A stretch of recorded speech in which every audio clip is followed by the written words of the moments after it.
All right, diving in today, folks, and we're tackling something really special. Paul Fleischman's The Matchbox Diary. Ever heard of it? Oh, absolutely. A truly unique book. You got that right. What really struck me, as I went through everything everyone sent in, it's about this young girl, right? And she's trying to learn about her great-grandfather. But here's the thing. There are no, dusty old journals or anything like that. I think I know where you're going with this. Yeah, his whole life, all his memories, they're tucked away in these little objects, all kept safe in, get this, matchboxes. Matchboxes. It's a powerful concept, using everyday items as these little time capsules. It is. And he did it this way because, well, he couldn't read or write when he was a kid. So it was his way of, remembering, holding on to those important moments and that connection, the way it bridges the gap between generations. That's the heart of what we're going to uncover today. And we have a lot to work with. You all send in so much good stuff, reviews, summaries, even some seriously in-depth analyses. Our mission, should we choose to accept it, is to break it all down. We're talking key insights, those little details that stick with you, and, of course, the big ideas that make the Matchbox Diary tick. Oh, and we'll even sprinkle in some background on Paul Fleischman himself, get the full picture. Sounds like a plan. Okay, so first things first, this Matchbox Diary idea, it's just brilliant. I mean, who thinks of that? Right. It turns something ordinary, a matchbox, Yeah. into something incredibly profound, a whole life, not in words on a page, but in these little tangible, pieces of the past. Exactly. An olive pit isn't just an olive pit anymore. Suddenly it's a symbol of hunger, maybe back in Italy, or a simple pen nib. It becomes this, emblem of education, something you had to fight for. Exactly. It's like its own form of literacy. Not words, but objects, things with a special meaning. And the way the story unfolds, it's like eavesdropping on a conversation. This really personal, intimate chat between the great-granddaughter and her great-grandfather. You're drawn right in. Totally. Now let's talk about the people in the story. We've got this young girl, full of questions, and her curiosity is what drives the whole thing forward. Did you get that sense too? Oh, for sure. She finds that cigar box stuffed with all those matchboxes, and boom. Her questions open up a whole world of memories for her great-grandfather. I love that. She's like us, the readers, always wanting to know more, to understand what came before. And then there's the great-grandfather. A man who's lived a long life, made this incredible journey from Italy to America, starting over in a whole new place. And those matchboxes, they're like keys, unlocking all these vivid scenes from his past. Each one's a trigger. And that age difference between them, that's important, right? It's like a bridge connecting two completely different times. The young girl gets to touch history, hear it firsthand. Way more real than reading it in some textbook. Totally.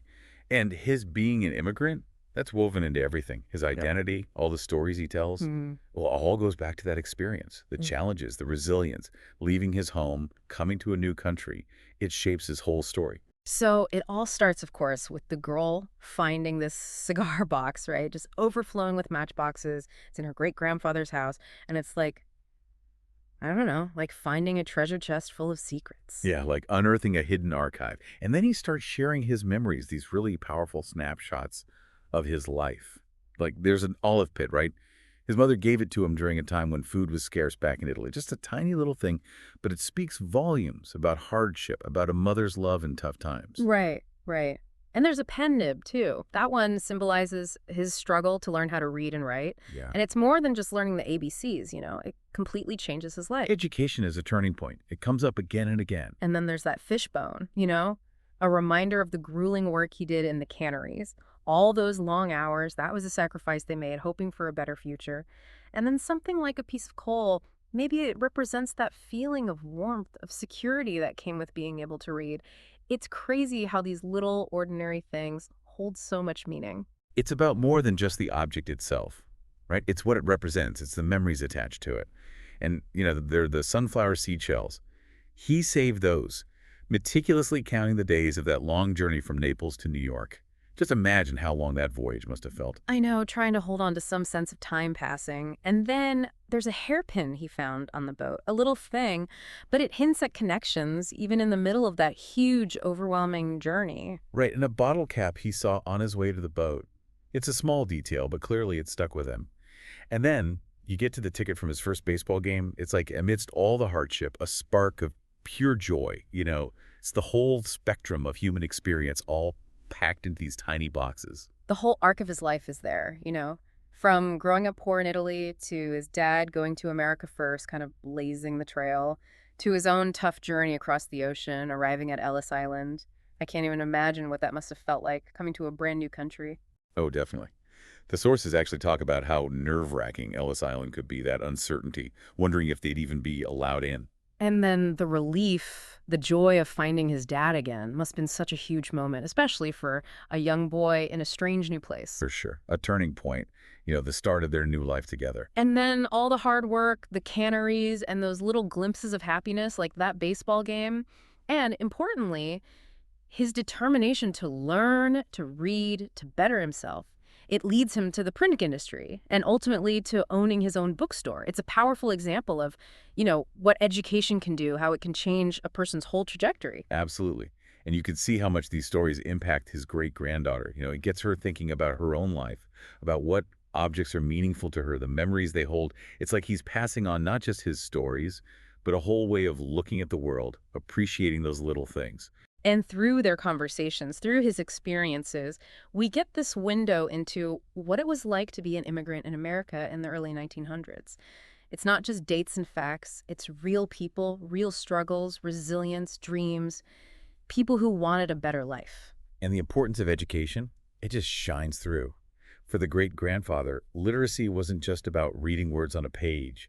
It opened up a whole new world of possibilities, a world where he could achieve his dreams. So let's talk about some of those big ideas in the Matchbox Diary, those themes that really stand out. Immigration, that's obviously a major one. Definitely. And it's not just about the idea of immigration. It's about the people, the reasons they leave their homes, the risks they take, the difficulties of building a new life in a new place.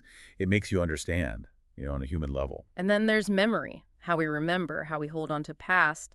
The Matchbox Diary itself, it's a symbol of that. And how objects, even the most ordinary things, can bring back memories so vividly. What's interesting is how those objects, they don't just bring back events, they bring back feelings. Each one has this personal meaning that goes way beyond what it is. And family history, that's huge too. The whole book is this beautiful exchange between generations. It shows why it's so important to know where we come from, to share those stories. Keeps the past alive. Yeah. Understanding our roots, the people who came before us, what they went through.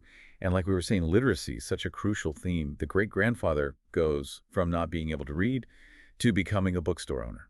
Talk about transformation. And there are other themes woven in there too. The poverty he experienced, his incredible perseverance, the courage to leave everything behind and start over, and that sense of hope, that belief in a better future that must have carried him through. Absolutely.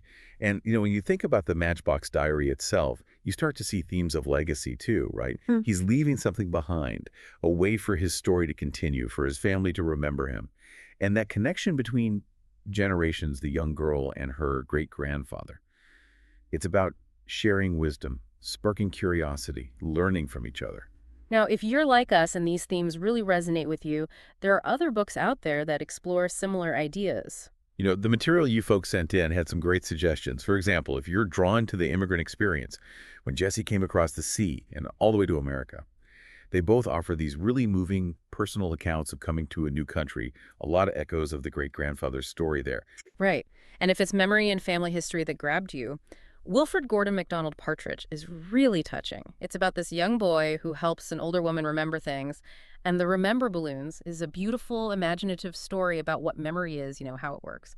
Notice how Wilfred Gordon MacDonald Partridge uses a tangible object to unlock memories, very similar to the Matchbox Diary. And if you're interested in exploring your own family's history, Me and My Family Tree and the Kids Family Tree book, those are great places to start, really engaging and easy to follow. We also have Henry's Freedom Box. And while it's set in a different time, it also shows someone overcoming huge obstacles, a lot like our great-grandfather. And then there's Journey, a wordless story that shows how powerful images can be. And Hello Lighthouse, which in its own way captures a life connected to a specific place, much like the matchboxes are tied to the great-grandfather's life. The Matchbox Diary, it really taps into those universal things, what makes us human. Totally. It's about personal journeys, overcoming challenges, family ties. It's something anyone can relate to, and it's so inspiring because it blends fiction with real history, with individual stories. Now let's talk about the author, Paul Fleischman. Born in 1952 in California, he's a well-respected American author known for writing for young people. And here's something really cool. His dad, Sid Fleischman, was also a famous children's book author, and he won a Newbery Medal, too. I know. That's amazing. A father and son, both Newbery winners. Paul Fleischman won it for Joyful Noise, Poems for Two Voices, which just shows how talented he is. And he doesn't just stick to one type of writing, He's written novels, poetry, short stories, and of course, picture books like the Matchbox Diary. A lot of his work deals with history, community, art, imagination. He likes to use different voices, different perspectives, and he's fascinated by the link between music and storytelling. Makes you wonder, is growing up around his dad, who was a writer, influenced him? Some sources mention that his dad would read aloud to him and that maybe that's where his love for oral storytelling comes from. It's definitely there in the Matchbox Diary, that warm, conversational tone. That's a good point. And it seems like he really cares about connecting with young readers, sharing these stories about history, about community, the musicality of his writing, the way he plays with different voices. It adds so much richness to his work. So as we wrap up our deep dive into the Matchbox Diary, I think it's clear that this book is something special.